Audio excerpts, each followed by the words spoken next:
Is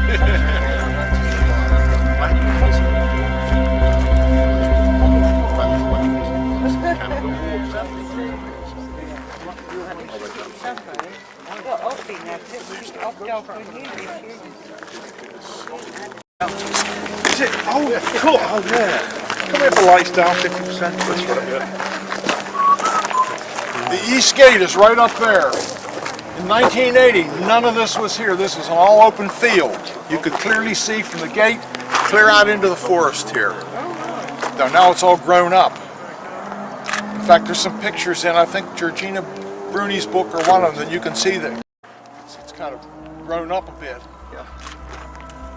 But that's where John Burroughs and them and the whole gang the first night saw the object from right up there. The gate that's up there now is not the original gate, and the guard shack that's up there is not the original guard shack. The original guard shack was a wooden structure about this big with a telephone, and that was it, just a shelter to... Pace. So is IT management running the system through, on the idea?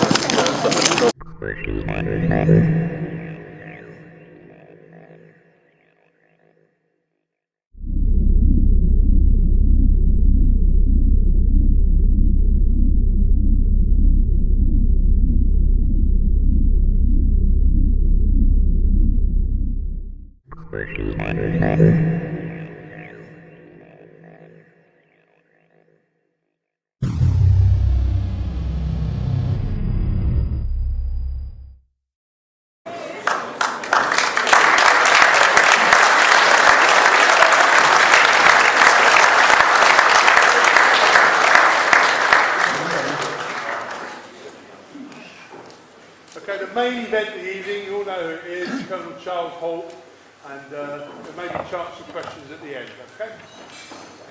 Thank you very much. Can you hear me in the back okay? Okay, good. Well, welcome everybody. It's always a pleasure to come back to Suffolk. I have to tell you, I had 13 different assignments in my Air Force career over almost 30 years, and this was probably the most pleasurable, and I have very fond memories of Woodbridge, Detmolders, and the whole surrounding area. It was really an enjoyable time, and I hated to leave. Actually, I was supposed to be here for 3 years, and I managed to scrape a fourth year with begging and pleading, and had to go though. I know you're very interested in what happened in the forest in December, but let me give you a little background. I was born and raised outside the city of Pittsburgh, had a very, normal life. Did the normal sports, except there was Boy Scouts. Actually, I got to come to Sutton Park, England, to represent Boy Scouts of America at the 50th Jamboree, the Jubilee, at the University of Scotland. That was my first taste of England. And I went through normal schooling, went to university, got a degree, got married, settled down.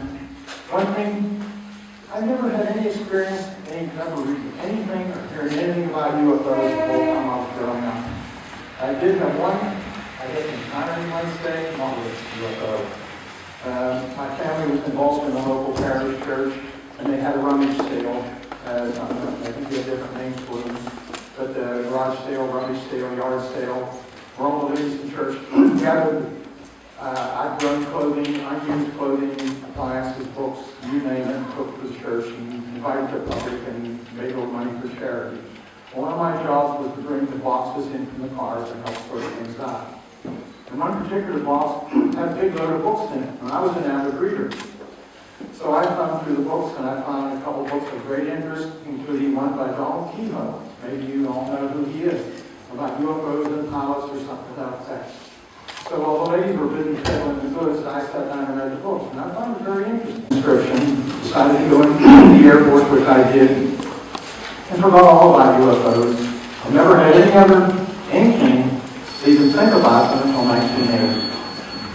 So I don't belong to any UFO organizations. I don't subscribe to any magazines. I just have a little bit of interest, and I receive a tremendous amount of correspondence and interest from people that are very serious, and have had the opportunity to work with some of the best researchers in the United States, people like Leslie Keene, Robert Hastings, John Alexander, Dick Hall, all of them. I've worked with them all. And, very impressive, and I learned a great deal, and I really appreciate things. Let's get back to Fenwaters. In 1980, many of you know some of this, but I'm going to go over it anyhow. Bentwaters, the 81st Attack Fighter Wing, was the largest tactical fighter wing in the free world, composed of the two bases, you're familiar with Bentwaters and Woodbridge, 4 FOLs, 4 operating locations in Germany where we kept 6 aircraft and crews and necessary equipment, and 2 standby locations in Germany. The concept of operation was, if the Eastern Bloc countries came to the Fulda Gap into Germany, they'd have to bring their armor, their tanks, their heavy equipment, and all the support stuff through the Fulda Gap. Our mission was to move forward and go kill tanks and shoot up trucks. The base would then have been backfilled with F-4s and I think F-16s in the later days, and they would pick up pre-position stuff and take any war, so to speak, with the enemy heartland.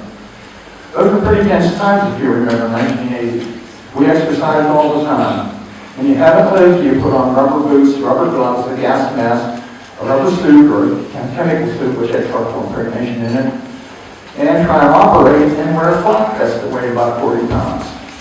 I must have spent 1,000 hours in the command post under those circumstances, and that's the only part of the assignment to Bentwaters that I didn't particularly like, but that was something that came with the job. Those were interesting times. Remember, the Chinese were shelling Quemoy, Matsu, and threatening Taiwan. The Red Army faction was loose in Germany, kidnapping an American general and doing things. There was all sorts of activity in Poland at that time. The Union was going crazy in the streets, and almost as bad as the current world environment in the Middle East right now. But it was still an enjoyable tour, and we had a great time.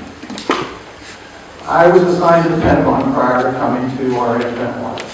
And I was one of those people that the Personnel Center called up and said, how would you like to do a special assignment in career variety? I said, tell me about it. I spent 18 years in aircraft maintenance. In fact, the Hush House at Bentwaters, anybody familiar with Hush House? No, I guess not. It's a big facility that you back a fighter aircraft in, and you can run it at full bore and afterburner, and the neighbors aren't disturbed. You can hardly hear anything outside. One of my jobs in the Pentagon was to get involved in the selection and purchase and operational deployment of those facilities. An interesting thing happened along the line. That was a Danish design. We decided to modify it. The original design had fire suppression system with big water sprinklers in it. And we came to the conclusion that if we had a couple fighter aircraft in there with the cockpit open and the sprinklers went off, we'd probably lose several $1 million worth of electronic equipment. Somebody came up with a bright idea to put breathable foam in it. So we did. Well, they wanted to test it, so they got a volunteer and they put him on a tether and put him inside and they fired the system. Well, when they evacuated the foam, they found him dead on the floor. The problem was, he didn't breathe the foam, he had a heart attack. Well, that slowed the program down, but we went ahead with it and Bentwaters got it signed. Well, let's get back to 1980. I arrived here in the early spring, late spring, I guess it was, 1980, as a deputy base commander. And my primary job as a deputy base commander was to make things run smoothly on the base, to support the base wing commander and make sure everything was functioning properly, and try and, I should say, put out the fires before they got burning. In that capacity, I spent a lot of time the guy can call late at night, I spent time in the fire department, I hung around personnel, and especially rode around at night with the police, because that's when everything seemed to happen. And those guys always knew what was going on. Even if it was just gossip, you learned an awful lot. That was part of my job. The base commander was busy greeting people, signing documents, many of which I prepared, cutting ribbons, kissing babies, doing a lot of political things. And I stayed in the background pretty much, just made things move smoothly. Well, the first part of the year went very well. No big issues. Things fell into place. We got a new base commander, came in, Dave Conrad. We decided to have a year-end party, family type affair. Want to recognize people for all the accomplishments during the year. And let's give a few speeches, pats on the back. We were going to have a Christmas party. But we didn't get our bid in fast enough for the two facilities on the base, so we had to do it on the 28th, I believe it was, of December after Christmas. We still called it the Christmas party. It was a covered dish dinner. You know, the wives or spouses brought a dish and we provided meat and whatever. It was a good time. We just finished the main course when Lieutenant Kingman, Bruce England. Lieutenant Bruce England was the on-duty flight commander for the security police. Now let me back up a few minutes and talk about the security police so you'll understand things as they go on a little later. The security police had approximately an authorization of, I think it was 168 people. Of those 168 people, approximately 40 were law enforcement. Law enforcement wore blue uniforms, blue trousers, carried a sidearm, a nightstick, and a radio. They're cops almost like a PC, except they had a gun. They do the normal things: write traffic tickets, answer domestics, investigate crime, maintain the main gates, just a normal cop. Then we had this security police, an entirely different career field that overlapped a bit, but it was primarily air-based crime defense.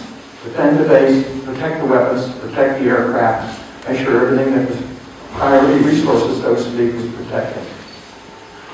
The law enforcement people, you can imagine what they did, went through normal training. The security people went through special training. They learned how to operate heavy machine guns and various other kind of things. I won't go into all the details of what we had, but we had some pretty sophisticated stuff. In fact, when I was at Kunsan in Korea as the base commander, we had Stinger missiles, which is handheld air-to-ground missiles, and a lot of other stuff. But the security people were, in other words, heavy weapons guys. Air Force Marines, if you want to, probably the best way to equate it. So there was a difference. And there was a problem there. One of the problems we had was 18, 19, sometimes even 17-year-olds, whatever, would come into the Air Force, and they want to be a cop. Well, the recruiter would say, well, I got openings in security police, and they jump into it. They went through their training, great. They came to the base, and what do? We gave them an automatic weapon, and we set them out in the middle of nowhere for 10 or 12 hours, and all they saw was a security supervisor occasionally, and maybe a meal if they were lucky, and usually that was a box lunch, which they called bag nasties, or from, what do you want to call it, eggs in an aluminum container which turned green. They were still edible. It was a tough job. And we had a lot of issues with them because, try and stand out somewhere alone for the middle of the night for 12 hours or 10 hours, whatever the shift was. And so we did have issues occasionally with drugs, with drinking, and behavioral problems. And I'm not saying it was widespread, I'm just saying that that particular career field was fraught with more issues than probably any other career field we had. So now we can understand that. Also, the police were broken into flights, 4 flights, A, B, C, D, and E, both law enforcement and security. Law enforcement would have about 10 people on a flight, 2 driving around in a car on Woodbridge, 2 driving around in a car in Bentwaters, a supervisor called the flight chief driving around both, a dispatcher, and then a law person who was assigned to one of the cars. Security had something similar, only they were much larger. They were assigned, and they worked out of what was called Central Security Control. The law enforcement worked out of the law enforcement desk. Central Security Control was superior to the law enforcement desk, although they didn't know much. But if there was something serious on the base, an intrusion or something like that, Central Security would take over. So now we have the understanding how the police work, so when I start talking about things, it'll make a little more sense.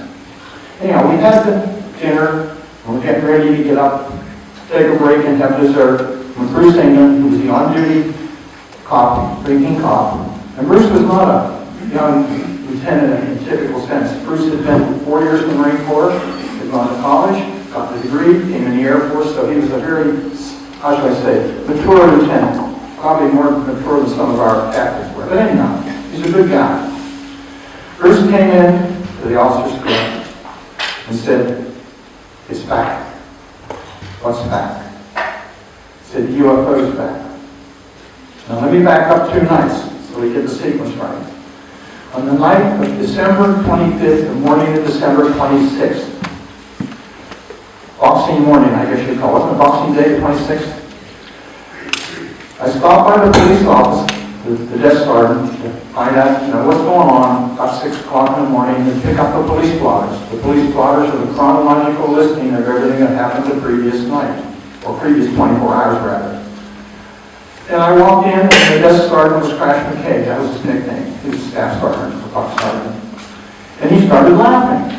And he had a good sense of humor, so I said, "What's so funny?" He said, "Colonel, you're not going to believe this. Last night, Burroughs and Peniston and Kavanak were out in the woods chasing UFOs all night, and the lieutenant said, 'Don't put anything in the police blotter.'" I kind of laughed. I thought it was a joke at first. And I said, "Well, what do you know?" He said, "Well, somewhere," I think he said around 12 or 1 o'clock, somewhere in that neighborhood, he said, "John Burroughs, who was Police 4, Police 5, or Woodbridge Base, went up to secure the back gate, the east gate." Now, We normally man the east gate during the day. It was a shortcut between the two bases. Otherwise, you have to go over down the roundabout, through Ike and around and back up. We locked the gate at night because we just didn't have the manning to maintain it. So the maintenance people would continuously get the combination of the gate because at night when they were working, they'd want to run back and forth and not go all the way around. So it was on their checklist every hour or 2 hours to check the lock on the gate. So Burroughs goes up to the gate, it's locked. Then he looks out and he sees something in the forest. Now in those days, if you went to the east gate and looked out, all that area of trees there now, there's low field, not mowed, but there was no growth above that high, and you could see all the way to the Forest Service Road, and you could see halfway through the forest towards Capitol Green. He saw something, red, green, blue lights, and flashing red. Well, the first thing came to his mind, a crashed airplane. So he walked back to the guard shack, which by the way is not what's there now, there's a new one there. It's an old wooden building with a telephone, and called the desk sergeant and said, I think I've seen a crashed airplane. Well, of course, the desk sergeant panicked, and he immediately called the control tower, he called the command post.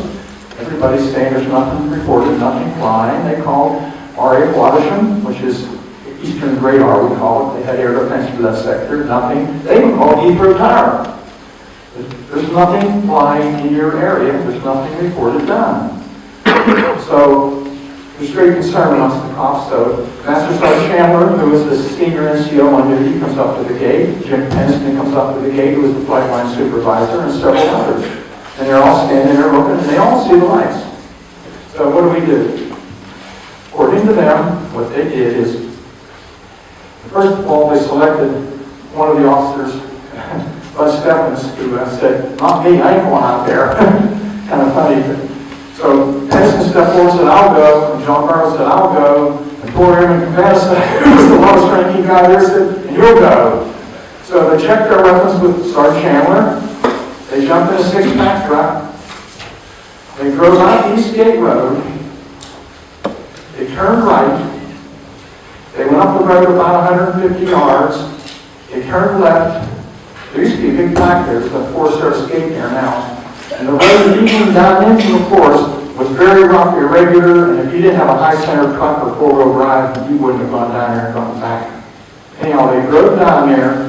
They went down probably 400 or 500 yards to the last trail, or whatever you call it, to the left. It goes parallel to the Forest Service Road. They went up in there and they parked the vehicle and they saw something in the woods. Now this is all what they told me. I was not there. They were having problems with the radios. And that's unusual because that's flat out there. The radios are line of sight and they normally work well. There are some dead spots and we know where they are, not out there. So they leave the stack a little bit behind them as a radio relay so they could call him and he could call back to the gate. They go forward, and exactly what happened after that, I'm not really sure. When I called them in and interviewed them, I called everybody that was involved in one by one and had to make a statement and draw what they saw. And Burroughs and Penston drew triangular-shaped crafts with multi-colored lights, 9 feet on a side approximately, smooth, with the equivalent of hieroglyphics is the best way I can describe it. Strange markings. Penston claims he touched it. Cabanas says he thought he saw Burroughs when it went up in the air, he had beamed up into it. Something happened to them out there, something very remarkable. They came back to the base, and of course they got debriefed, and nobody wanted to touch it, of course. We don't want to get involved in this.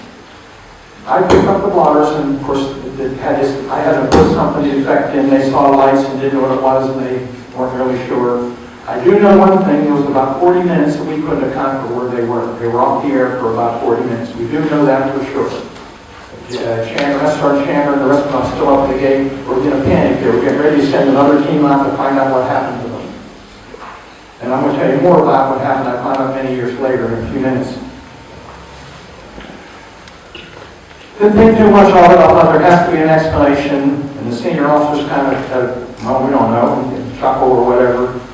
Nobody knew what to do, so we just kind of put it aside. The next night, and I didn't find this out until 6 or 8 years later, and I was long gone. The on-duty flight lieutenant that night was Bonnie Tamplin. Bonnie Tamplin was a female, and the 1980 female cops, supervising male cops, didn't go over very well. It does today, there's no issues now, but back then there were problems. And the fact that she was black didn't help her either. I liked her, she was phenomenal. I thought she was a great guy. She was a great guy, a great kid. Anyhow, she apparently saw something, and she and Master Sergeant Ball and I, and something happened to them. I don't know what happened. I was told she threw her gun down and ran.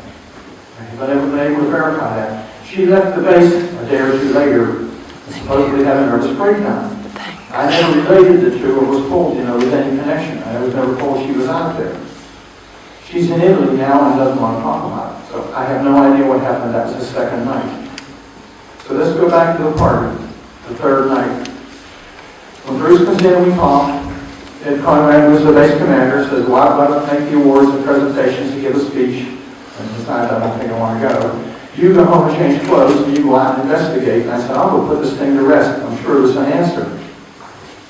So I went to Mel Ziegler, who was the squadron commander for the security police, and I said, I want one of your good NCOs to go with Bruce and I. And he said, well, this again, Bobby Ball just have to be on duty. He said, great. I knew Sergeant Ball. He was very responsible.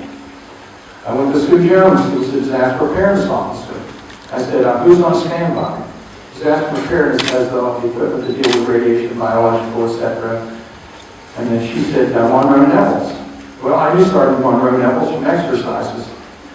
And I knew he had a degree in photography, even though he was in disaster preparedness. And he did a lot of freelance work for the base newspaper. He did good work. And he had a Nikon F2 and an F1, which I had too, so I knew what he was doing. So I said, well, call him and have him meet me at his office in 30 minutes. We're going to go out. I want to an APN-27, which is a Packer counter, and his camera. We're going to put this to rest.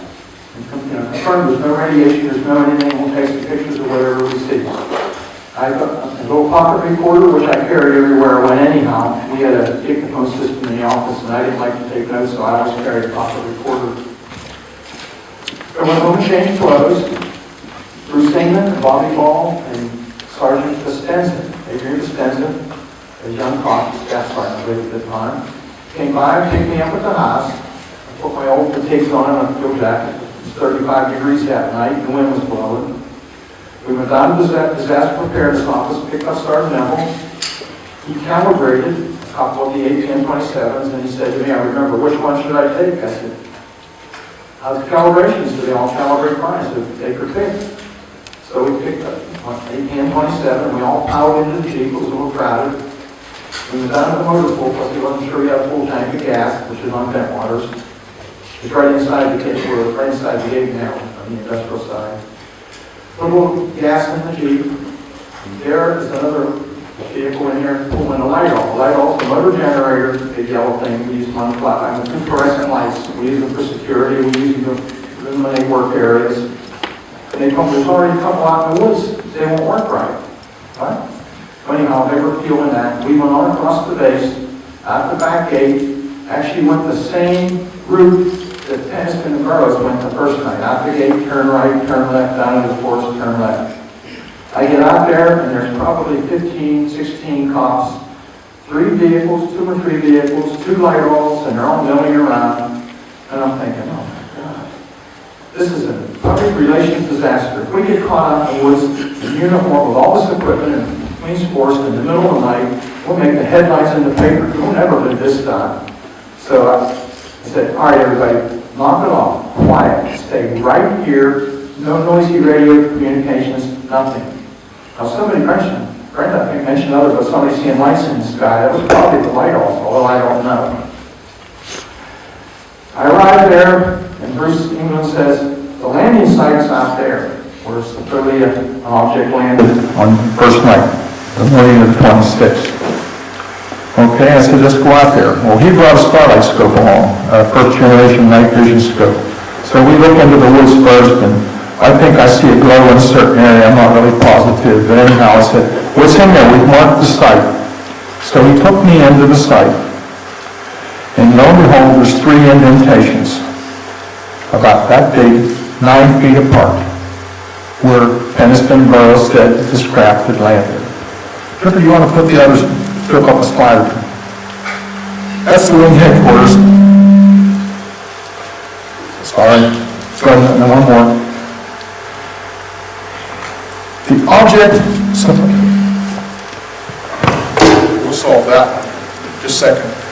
I got it.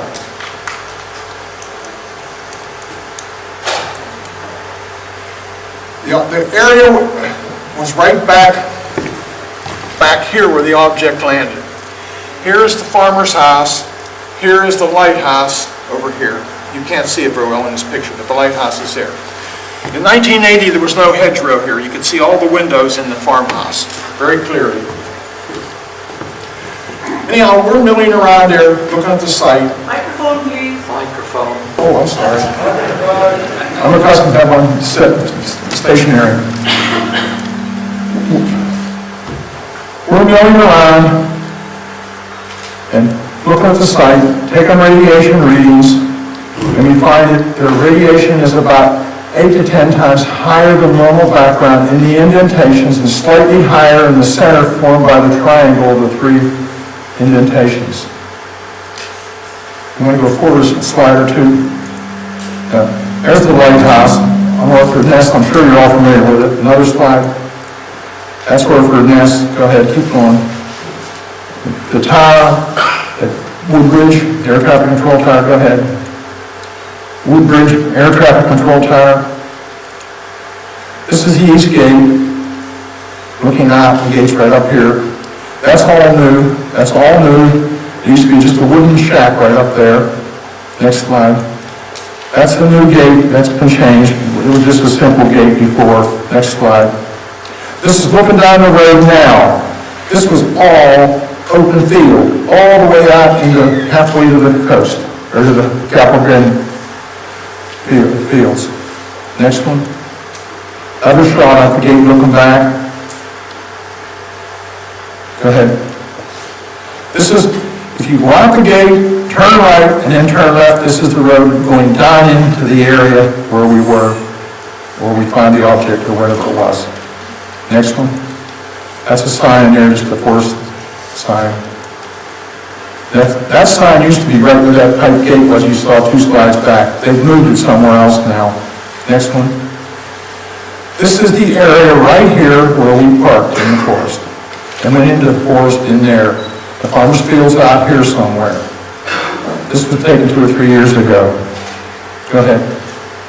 This is approximately what it looked like on the forest floor that night. It's not exactly the same spot, but it's nearby where it looks similar.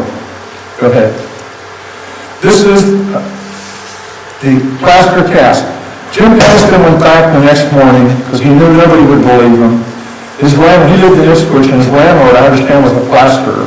So he got plaster of Paris, went back and made some molds, 3 of them. 2 of them have disappeared. He gave me one for good keeping. The one that he knows disappeared, he put it in his household goods. The household goods, shipped back to the States. It was in a small cardboard box, which was labeled, inventory, taped up, put inside a larger cardboard box, put inside a wooden shipping crate, which is huge, sealed and caulked, nailed, sent Indiana. When you open the box, the cardboard box was there, the small box inside was gone. Oh no. Just leave that up for a while. Well, we were told, go back to the lighthouse, let's talk about that a little bit. 3 slides back, I think. What you're doing now, I'll go on. Some critics have said we saw the lighthouse. We saw the lighthouse. We saw the lighthouse. The lighthouse is about 30 or 40 degrees off to the side. The lighthouse is interesting. I spent some time with Keith Simmons and Marcella, his wife. He's the lighthouse keeper. And asked him about it, what he thought and his ideas. He said, let me tell you something. The lighthouse is shuttered. If you're out on the sea, you can see a green and a red light depending upon where you are. If you're on the land, all you can see is the white light. We saw the white light. The object we saw, and I'm going to talk about in a few minutes, was glowing red. Red, not white. And the whole time, I could see the lighthouse, just barely, you could see it over the trees. You want to go back another slide or 2. There, that's good. stood here. Here's where I saw the object I'm going to talk about. The farmhouse windows on the lower and upper level glowed brightly. The farmhouse was dark. There were no lights in the farmhouse. I was concerned for the safety of the people in the farmhouse because I didn't know what was happening out in the field. All I could see was flicker like flames on their windows.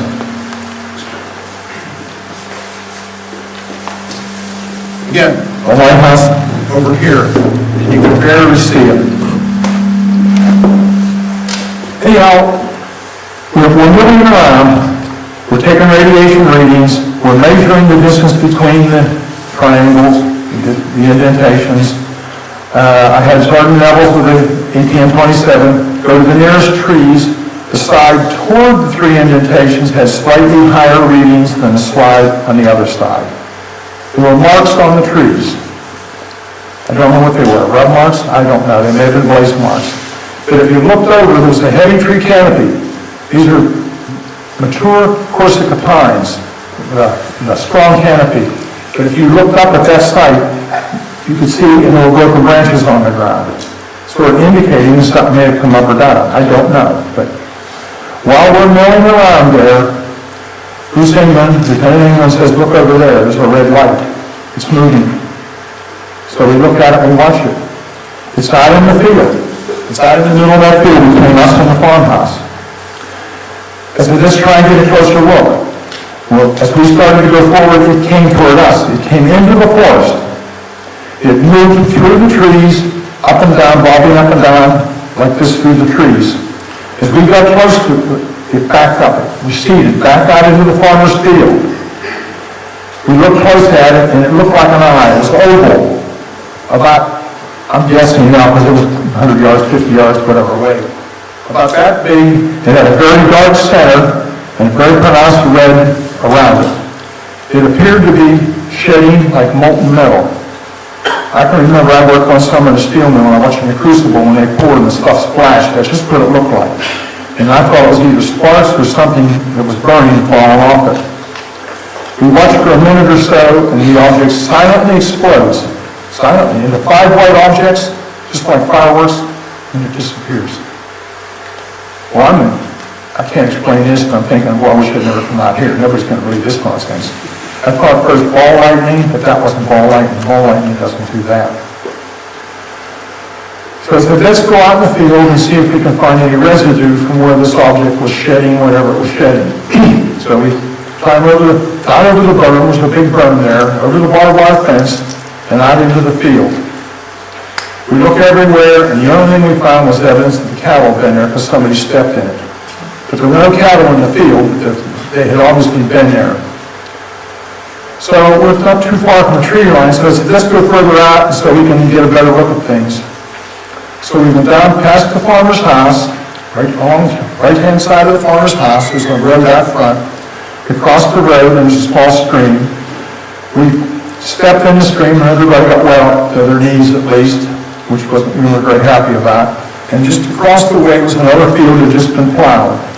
So we went out there and we're looking back, trying to see if we could see anything, and we noticed objects to the north in the sky.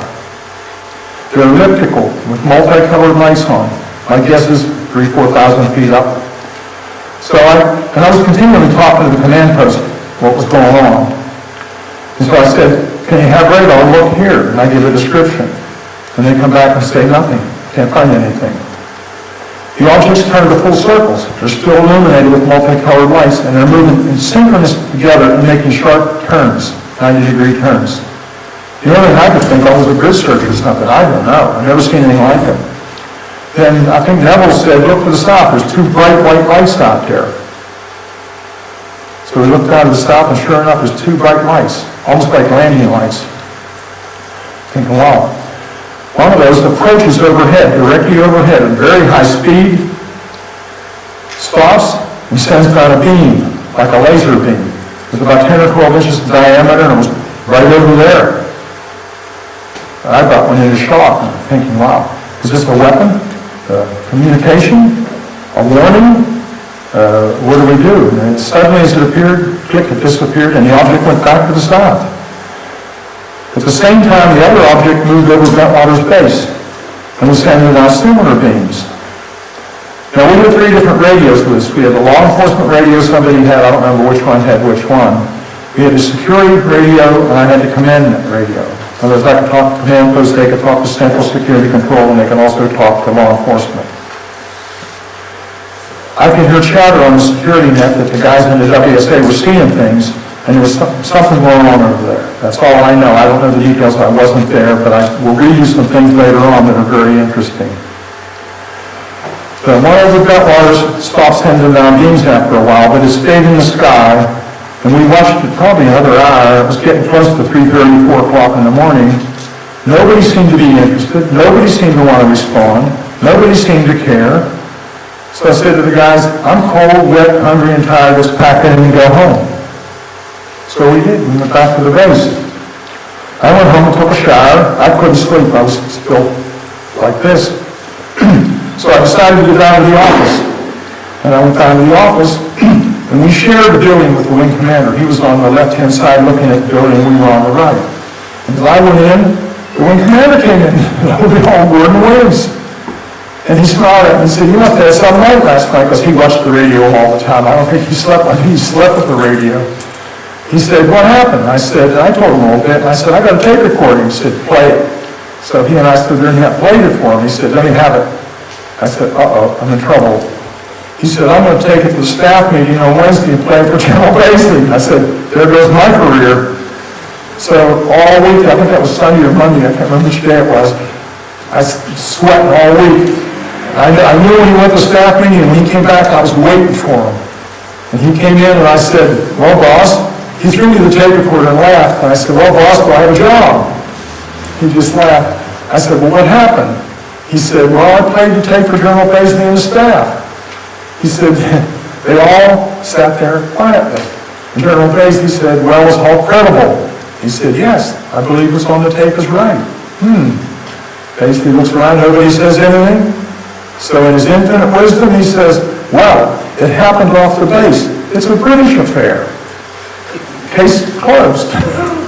So I said, well, what do I do? He said, get with Don Moreland. Well, Don Moreland was the liaison officer. Don Moreland was in Wales for the holiday. He lives in Anglesey Island. I knew Don real well. We're good friends. Great guy. So I had to wait till, I don't know, about the 9th or 10th or whenever when he came back. He had a civilian deputy. I went to him, but he just said, not me, I ain't touching this. So when Don came back, I told him, and of course he says, oh, me. We didn't need to know what to do. He said, so I'll call some people. So he called his supervisor, who was I think a commander over at Lakenheath, or Milton Hall rather, 3rd Air Force. And they talked about it, and one of them called MOD somewhere, I don't know where, and he said, well, write a memo. He said, okay. So I wrote the infamous memo, which I can show you on the screen in a few minutes. And the idea was, I would give it to him, he would very discreetly send it to MOD. I'd never hear any more about it, but if they wanted to investigate, they would send somebody up to investigate. So days went by and nothing, weeks went by and nothing, a month went by or two, and he made many phone calls and talked to many people, and nothing seemed to happen.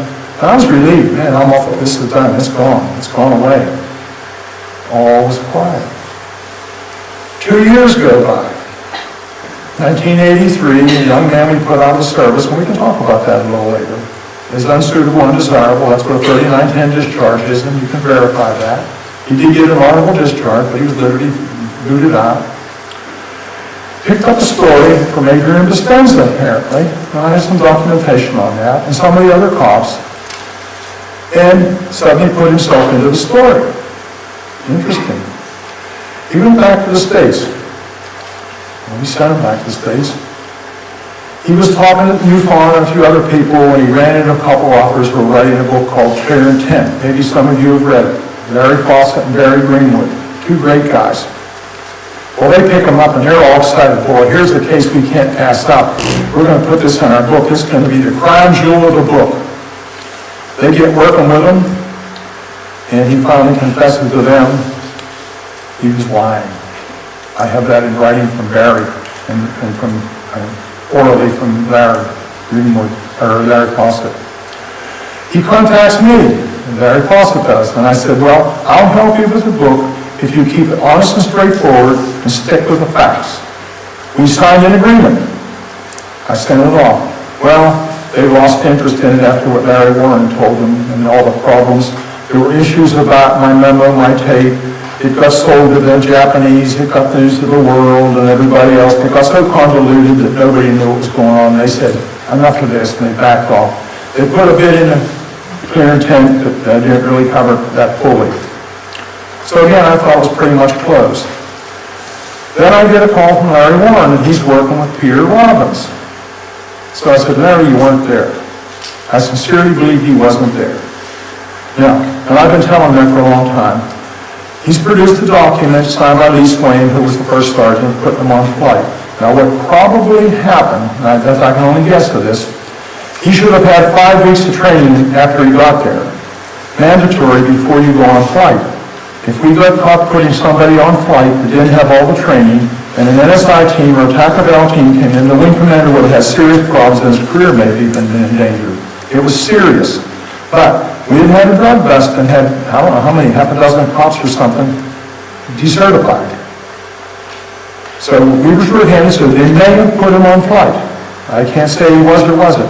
He could have been in the forest. If he was in the forest, he would have been with a group back at the Forest Service Road and not close enough to probably see much of anything but hear the radio chat. That's what I think happened, but I don't know that for a fact. And we're going to talk about that book in a little bit. So, very interesting. I got approached by News of the World. Oh boy. Keith Beebe. Anybody know Keith Beebe? He's one of their editors. He offered me 20,000 pounds. I said, oh boy, this would be nice, but I said, well, maybe I can donate it to the Air Force Aid Society. So I went and talked to Ernie Persky, the JAG, and he said, no way. So I told Keith, sorry about that. Well, I said, okay. He came back later and the gate called me, the gate guard, and said, Keith Beebe's out here, wants to see you. He wants your bio now. And I said, I'll talk to him, but he can't have my bio. I got thinking, I'll bet he's going to come in. My bio was in Public Affairs, which was right across the street from us. So I ran over to Public Affairs and pulled my bio, the whole file, everything, pulled it out. Because they weren't happy with me taking it. I didn't ask, I just went and opened the drawer and took it. They come in, we talked briefly, I told them a little bit about it. And he said, okay, and he went over to Public Affairs. Well, what he did is he pulled Gordon Williams' file, the wing commander, took his picture. You want to flip back a few slides and show them the News of the World. You may have seen it. Go ahead, this is forward.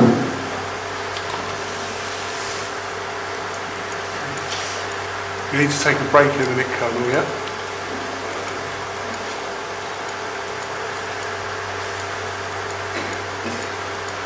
We're going to go back to that in a few minutes. Okay. Keep going. There. Fort Gordon Williams. He's been innocent victim. So he's just getting all these phone calls. And I convinced him I had nothing to do with it. I mean, he believed me, but I told him what happened. He just kind of chuckled. Well, he's taken heat over for years, too. There's 2 different ones. There's another one, I think. Colonel Halt, we need to take a break now, yeah? Pardon? We need to take a break now for 5 minutes, yeah? Take a break for 5 minutes. Oh, okay. All right, sorry, folks. We'll take a break. Am I talking, huh? Yeah. I'm only halfway there.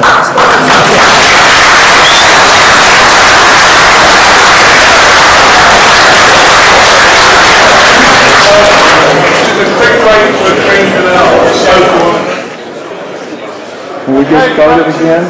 I don't want to keep you here all night. I've got a lot of things to cover yet. I'm going to have to abbreviate some of them. All right, you ready for part 2, please? Let me briefly tell you how the story got out, and then I'm going to go into a whole lot of other things that are very much related to the issue. I made the tape recorder, and I took it back to the office, and I played it for my boss, obviously, and Gordon Williams played it for General Gabriel.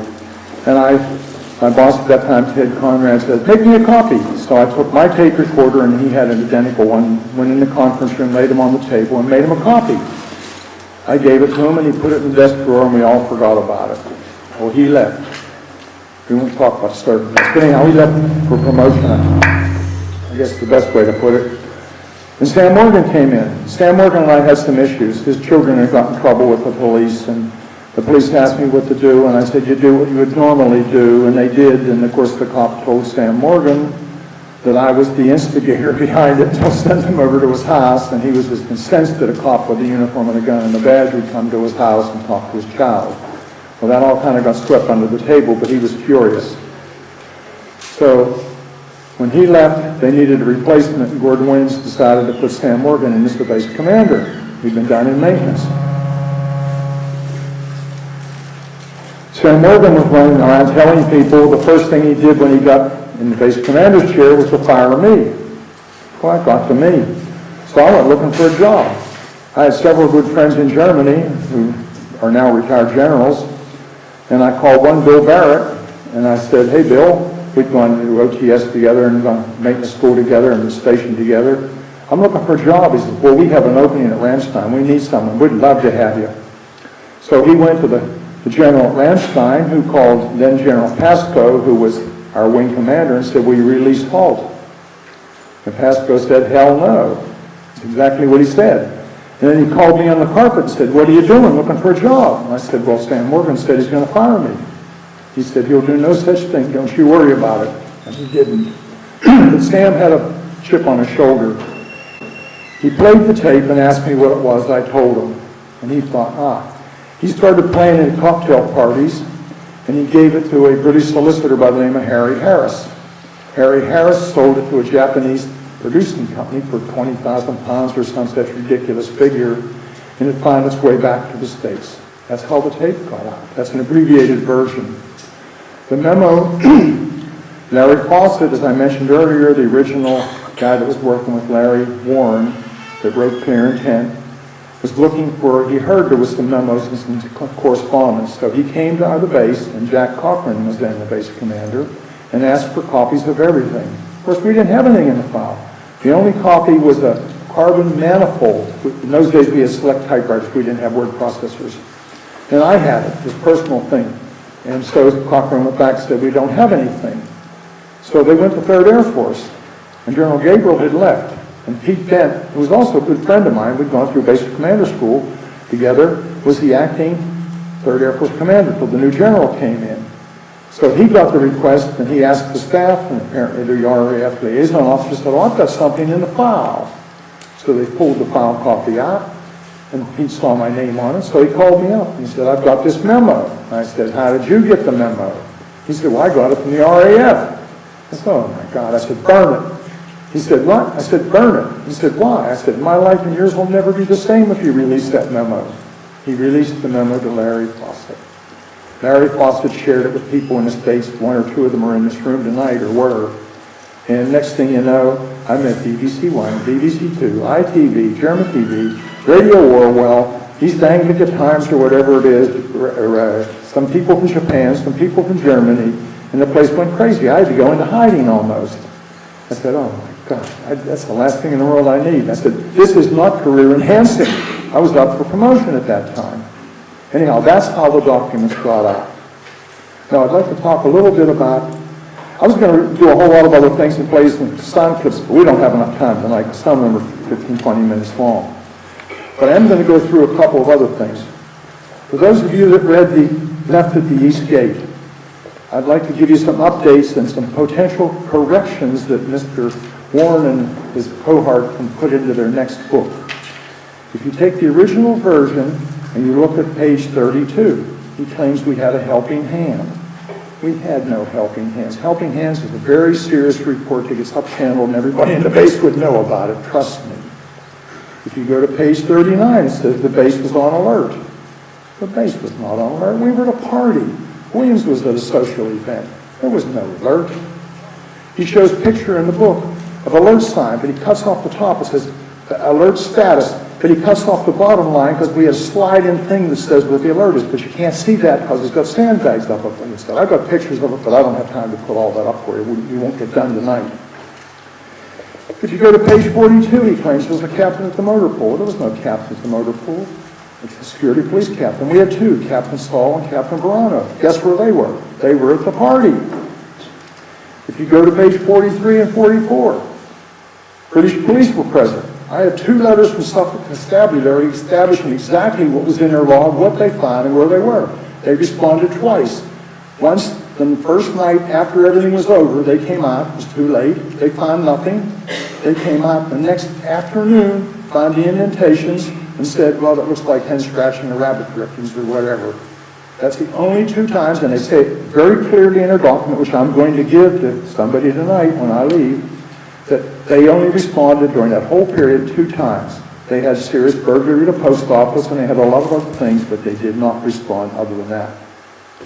If you turn to page 44, there were hot spots. We had them flagged and roped off with surveyor's tape. We don't use surveyor's tape. 40 people were out there. Originally it was 200, then it was 400, now it's 40. There were, at most counting us, 25. Page 46, Gordon Williams drove out in his staff car with his staff and Don Moreland. Don Moreland is in Wales. The staff car could not have been driven down that road. We had troubles with the Jeep. And he drove into the field. He would have had to go over a big berm. We needed a tracked vehicle and through a barbed wire fence. Said we had the British police. I just mentioned that. 12 people were debriefed. Now that's certainly possible. I think there were 6. But I don't know because I didn't find out anybody was debriefed till years later. His security clearance was upgraded. We in the base did not upgrade security clearances. That required a lot of action, a lot of investigation. You don't upgrade a security clearance, just zap. Underground facility, let's talk about that. I was taken to the photo lab and put in an elevator, and my ears crackled or whatever as I went down into this big underground facility that had a UFO in it, had medical staff that examined it, glass shields around it. The door was like a bank vault with big steel pins that slide out. There's one way in, one way out. Now there is an emergency escape hatch, but it's sealed, and we never opened that seal. That was an emergency. It could not have been the command post. We don't have any underground facilities at Bentwaters. Now in the 90s they built a new squadron building, I'm told, over on the far side of the field, and it may have an underground facility, but that was in the 90s, and that's nothing like is described, this huge facility. Oh, I was kidnapped and loaded into a car, a limousine, a Cadillac, or an Imperial. I was gassed and I was taken to this facility. Nonsense. He has New York plates that he remembers in hypnosis. Why didn't somebody check those plates out back in 1983 if they're going to write a book then? It would have been very easy to verify the plates at that time. It didn't happen. Or maybe it did and there weren't such plates.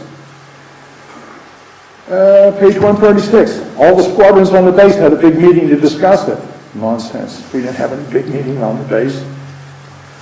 Claims he had a sidearm. We did not give security police sidearms. Law enforcement had sidearms. They got M16s. Major Zickler was there and fell in the mud. Major Zickler was at the party. Air rescue was activated and flew overhead. My racquetball partner was Charlie Wicker. Charlie Wicker was a wicked racquetball player, man. He beat me every time, but we had a good time and we were good friends. I talked to him a day or 2 later, and he said, why didn't you call me? We would have put a chopper up. And if you'll remember earlier, and I have statements from the air traffic controllers, which we're going to talk about in a few minutes, nothing was flying. It was Christmas time. Nobody was flying in the area. The closest track was civilian track down near Heathrow. Nothing was in the area. We talk about cloudbusters. This is a good one. You're going to get a kick out of this part. We had cloudbusters. They call them, what do they call them? Wright, I can't remember the guy's name that designed them, but they actually probably do work and alter the weather. And he saw these devices on Bentwaters base that were trailer mounted. My next door neighbor was Carl Baroff, the DCM, the commander for maintenance. Carl Baroff had a great sense of humor and was quite a character. We were very good friends. We knew when the Russian satellites would fly over. We discussed it all the time. We knew exactly what time they were going over. There were, I think, only 2 of them in those days. So Carl Baroff welded a bunch of barrels together and made a bunch of dummy missiles and dummy odds and ends and would paint them different colors and move them around the base every time the satellites would go over. And that's what's pictured as the cloudbusters. And even Georgina Bruni has it in her book. You'll see one in there called a cloudbuster. It is not a cloudbuster. It was a dummy designed to drive the photo interpretation people in Russia crazy, trying to figure out what we were doing. Pictures in the book of underground facilities with vents. Those are our fuel bladders. They're covered with earth for two reasons. Number one, blast protection, and number two, to help stabilize the temperature of the fuel. And if you look closely at the picture, you'll see the plumbing in front of them. Weapon storage area. He says this is where certain weapons were kept. Well, that's where we kept the weapons, yes, the bullets, so to speak, for the A-10s with the depleted uranium in them. I talked to Bud Hopkins. Many of you probably know who Bud Hopkins was. Bud Hopkins and I became good friends. In fact, my wife and I were house guests several times with him. And he had actually interviewed Larry Warren and regressed him. And his comment to me was, screen memories, induced memories is the terms he used. Many times I talked to Larry in the early days trying to put him on track to keep things going because I wanted the book to come out, I wanted it to be right. And I just got beat up every time. But he did admit many times that he'd been meddled with. Well, we all knew that. He'd been drugged and hypnotized. He talks about somebody that committed suicide and went missing. At one point he says it was Alabama, his roommate, and other times he said it was a cop that read the Bible all the time and different things. And he had problems that he went AWOL, went to Chicago. We actually had somebody at that time frame do something like that. He didn't commit suicide.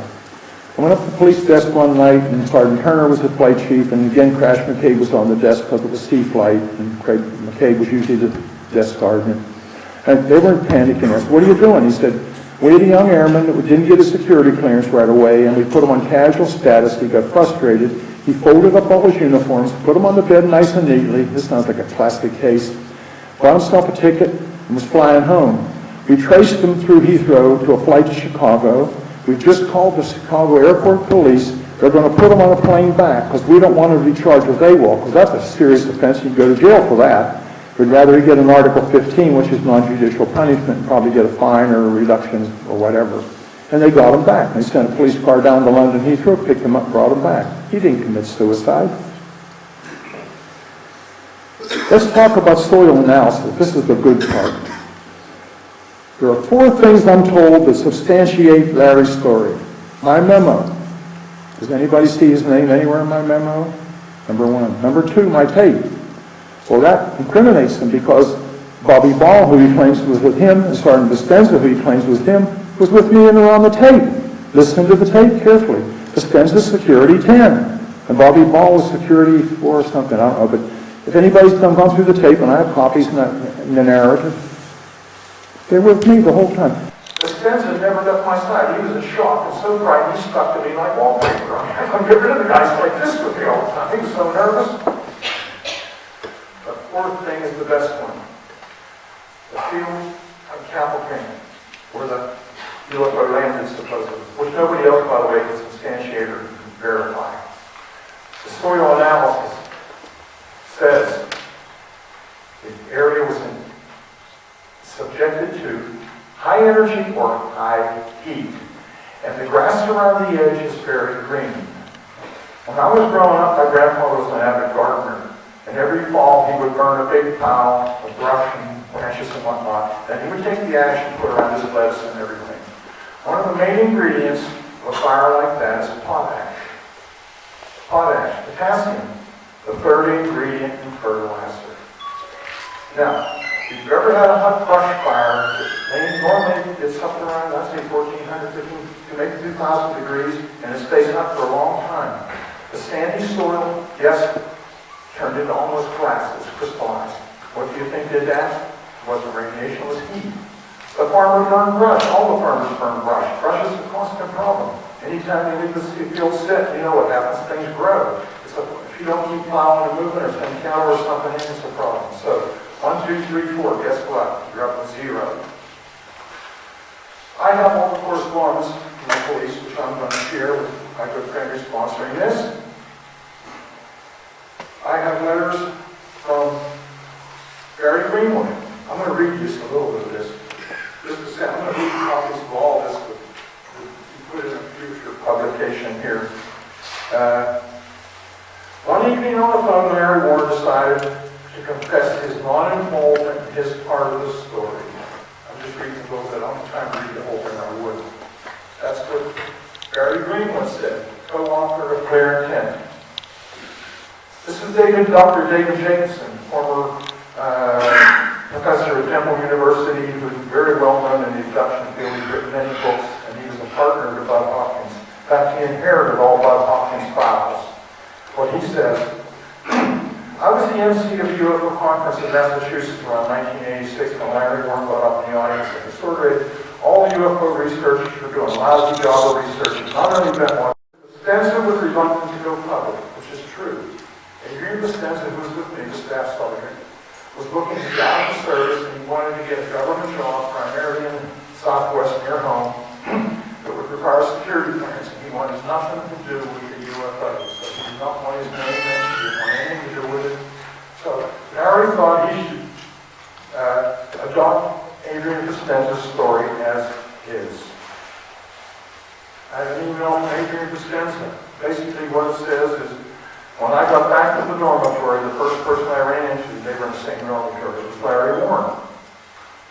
He said, I had to tell somebody, so I told Larry my story. So you draw your own conclusions, folks. He's probably going to go crazy when he hears this, but I'm tired of putting lies out. You need to know the truth. The problem with ufology is there's too much nonsense out there. It needs scientific investigation by competent people and not a whole lot of nonsense. That's my big frustration. That's probably one of the main reasons I'm here tonight. So I've got a lot more stuff, but we're going to run out of time, and I know you all have some questions, and I'd be delighted to answer any reasonable question. So you can use the mic for. I don't know how we want to do this. I can substantiate everything I've told you tonight. I'm going to leave copies of everything. Now, some other interesting things I can tell you while we get ready.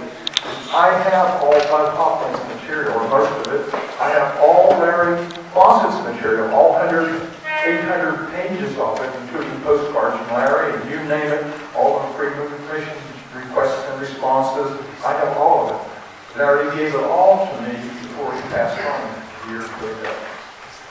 So I have no doubt about it. We have an issue there. I can't do anything about it. You all can. Okay, we've had some questions submitted, and I imagine. Interesting. This is an interesting one. I'm sure a lot of you have heard of Project Gwen, Ground Wave Emergency Network. In a nuclear war, the concept was that airbursts would be used to take out all conventional communication. But there was a project being run at the time in a lot of American bases, which some people have thought, you know, like Halt, might have a psychological effect. So the question is, was Project Gwen being run at Benford's at the time? Not to my knowledge, ever. No. A couple things I failed to mention, I just got to think of. I have statements here too. The air traffic controllers at Bentwaters have come forward. Robert Hastings, who wrote the book UFO, the News managed to get to the top, and I have signed support statement from them. They watched, the night I was in the forest, they watched the UFO go across their 60-mile scope on the right 2, we call it, in 2 seconds, across the 60-mile scope. You figure out the speed. It came back across the scope in about 2 seconds. It buzzed the tire, the air traffic control tire, and sat near the water tower, the big rectangular water tower, not too far from the air traffic control tire, and then went into the forest where we were. The on-duty cop in the tire, in the weapons storage area, we had a 40-foot tire out there with the control sensors on the fences and things, saw it too, saw it go into the forest. There was a communications man out there working, and he went ballistic. He saw it. I have his statement. The people on the ground in the weapons storage area saw it. 2 of them managed to get a pair of 12 binoculars, and they claim that the white objects we saw were triangular. I have their statements. In other words, 2 air traffic controllers saw it in the tire. Washington picked it up. The tire of the WSA saw it. People on the ground of the WSA saw it. We saw it. So all these different locations saw it. So it's pretty well established that something did happen. What's your next question? The next one, you kind of answered. Are there any plans for everyone involved, by which I take it this borrow means Larry and Jim and John and yourself? Any plans for you to get together around the table to try and sort out the discrepancies? What someone needs to get together with someone that's a fraud. I mean, he's threatened to sue me. He's sent me a letter that, I'm going to sue you, Joe. Sue me. Let's go to court. Let's take a deposition from a whole bunch of people that I can tell you, including his 2 ex-wives, to see what happens. This one, James Gibbs is in here. I think it's his real name, because that's a hero of a book by Harry Harrison, isn't it? Harry Harris, my old buddy. Anyway, I would like to know, James, about the tunnels the manhole comes in the forest. I have no knowledge of anything in the forest other than what happened to me, and I've been out there half a dozen times. We have, as I said earlier, we have no known. Now, there were some interesting things done in Base during World War II as far as airfield lighting, fuels. The munitions were supposed to be buried under the runway over there, so if necessary for the organization to destroy the airfield, but I don't know of any underground facilities whatsoever, other than a sub-basement in the intelligence building, and there may have been something else like that. But if we had a large underground facility like that, there were several things. You needed pumps to keep the water out, it's almost below sea level. You needed ventilation. There's a lot of things you needed. And we would have known that we paid the darn electric bills and the water bills. Dave Boardman. Yeah, Dave Boardman. Got a couple of interesting questions. The decision to award John Burroughs a disability pension as a result of possible exposure to UAP radiation in the forest, as cited in Project Conrad, should represent a dramatic turning point in the case. However, rather predictably, the matter has received little media attention. What are your views, Colonel, on the significance of this? I have doubts that John Burroughs' physical problems have any relation to what happened in the forest. However, that being said, there are some issues. John Burroughs and Jim Peniston, as well as Larry Warren, cannot get their medical records. And I'll tell you a very good story. In 1990, I did an organizational inspection of NSA along with other people. That's the National Security Agency. The day or two before, Larry Warren called me. We were sort of on speaking terms then. I've just given up talking to him. And he said, I'm going to the Washington Post.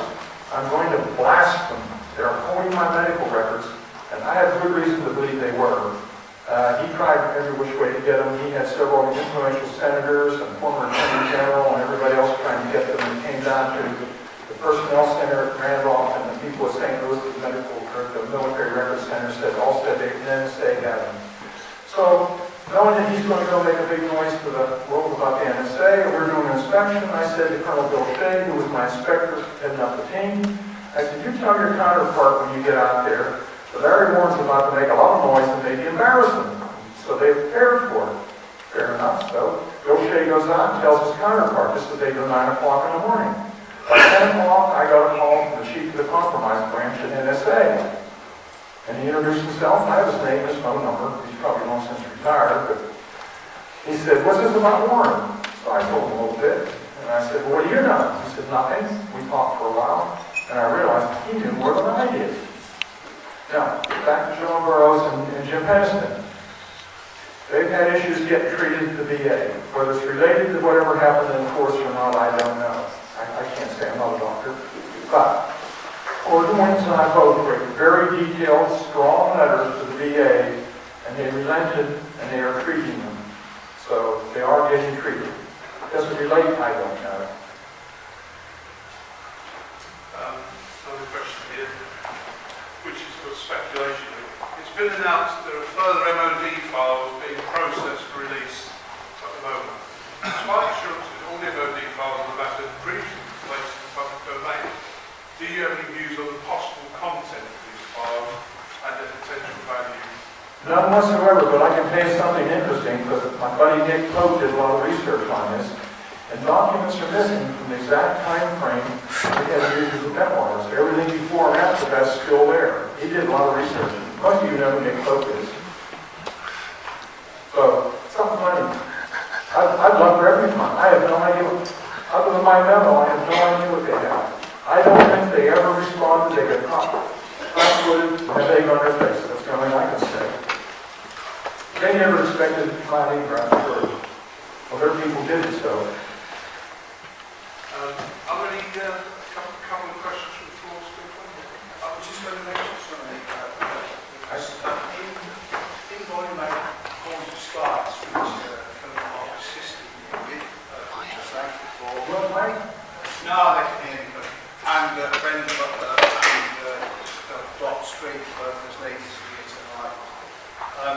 officers that went to the forest, PC Martin Grove and PC David King.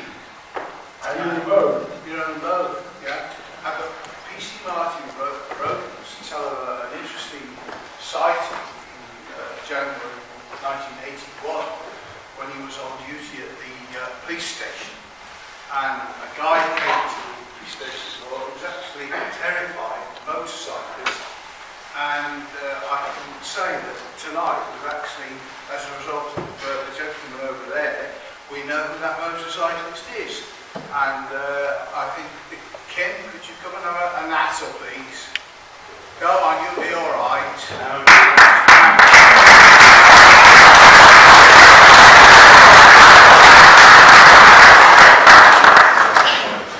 see, I mean, it really takes guts to stand in front of the audience and say, tell you about cycling. That Kim's got a natter, and there's no doubt he's the same guy. Unfortunately, I haven't got any volume 8 left, so I sort of send him. So I don't think he's got a volume 8, and perhaps show it in a bit. But before he speaks, we'll also say that the police inspector that wrote to Georgina Bruno, and I have some photos of her in the forest. Sadly, she passed away some years ago. Sorry, can you speak up a bit more? Sorry. Okay, thank you. I was just going to say that the police inspector that wrote Georgina Bruni, he actually had quite a very interesting sighting around the Leiston area while he was driving home one night. So, you know, it happens all the time. As I say, Kim's sighting is of interest because back in 1996, I had a sighting of something in 1996 in June of that year, when I can imagine I was at a local pub and only having a pint, and you've got a perfect clear night sky with a few satellites wandering over, aircraft going in, and then these two, you can imagine two objects the size of dustbin lids bolted together, moved through the celestial arc and were gone. I didn't even report what was the point of reporting it then, but that was tremendous, and I've no idea what it is. It certainly may have similarities with what Kim saw, that he told me we were on the way home. So, they won't fight, yeah? No, I don't know whether you better hear me, but I was riding a motorbike through Ipswich late in 1981, and I'm an engineer. I do steel work and stuff like that. I was working in Leicester. I come home to see my girlfriend, who's now my wife. And I was riding through Woodbridge Road in Ipswich, and I was looking ahead of me, and I looked up in the sky and I saw two huge white lights. Nothing more, but two huge white lights. And it just occurred to me, it just didn't look quite right. And I thought, they must be building something, there must be a structure there. And I pulled up near the mini roundabout, near Barney's Bank. And I remember, I stood there, I took my crash out off, I thought, I wonder what that is. And I looked up and these two huge lights were static in the air. I can't give you any idea of dimensions, sizes, but they were huge. Side by side, just literally in the air, like car headlights. And then they started to move. And it was when they moved, it just made my hair stand on end, because I thought there was no sound, it was completely silent, and I had this feeling, and as my wife says, you can't tell because you couldn't see it, pitch black. The light was over there, gone. I got on my motorbike, and I don't think Valentino Rossi would have kept up with me going through this road. I ain't going to tell you how fast I was going, but it was quick. I went straight to Woodbridge Police Station, and I was hammering on the door, manic, and the copper put his head out of the window and he said, what the hell do you want at this time of night? And I said, I've got to tell you something. I've seen something really strange. I said, I know you probably get mad. I said, but I've got to tell you. I said, because it concerns me. And then all of a sudden, another cop pushed past him and he said, what did you see? And I went, I can't tell you if what the other man saw was true or not. I don't know. But I can tell you what I saw. The other cop said to me, what did you see? He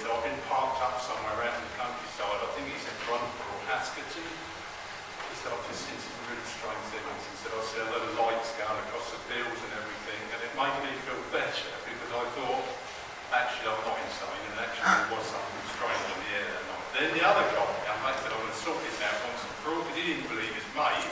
Like anybody that's never seen anything, you're cynical and you don't believe, you just don't know what it is.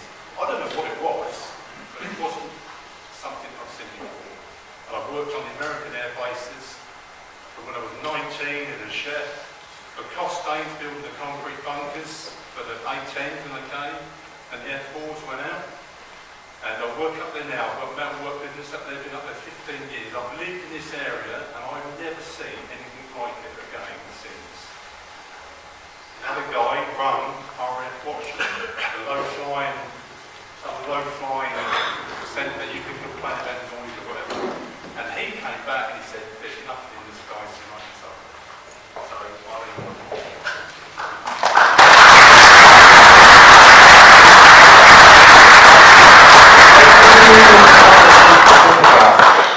You know the diameter of the Earth, rather the circumference of the Earth, is just about 26,000 miles.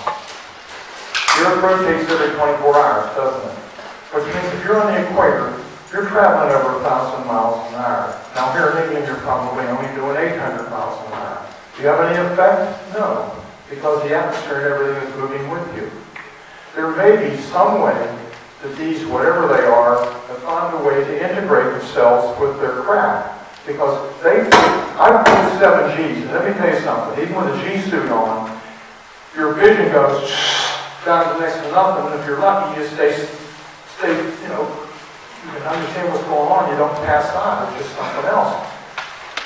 There's certainly a possibility of that. Something else that struck me after reading the book and talking to some very knowledgeable people. Everybody in the world at different places talks about Yeti, Bigfoot, Abominable Snowman.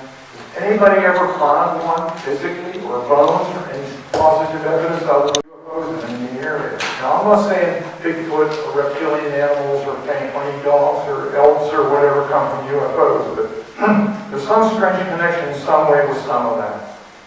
Who knows? One other thing I was going to tell you. Actually, I got part of that from Carl Penny. If you ever want to read a good book, it's UFOs in the Water. That's a subject that's never been touched by anybody prior to Carl getting involved. But I guess the best thing I can say is there's no doubt in my mind that we are not alone.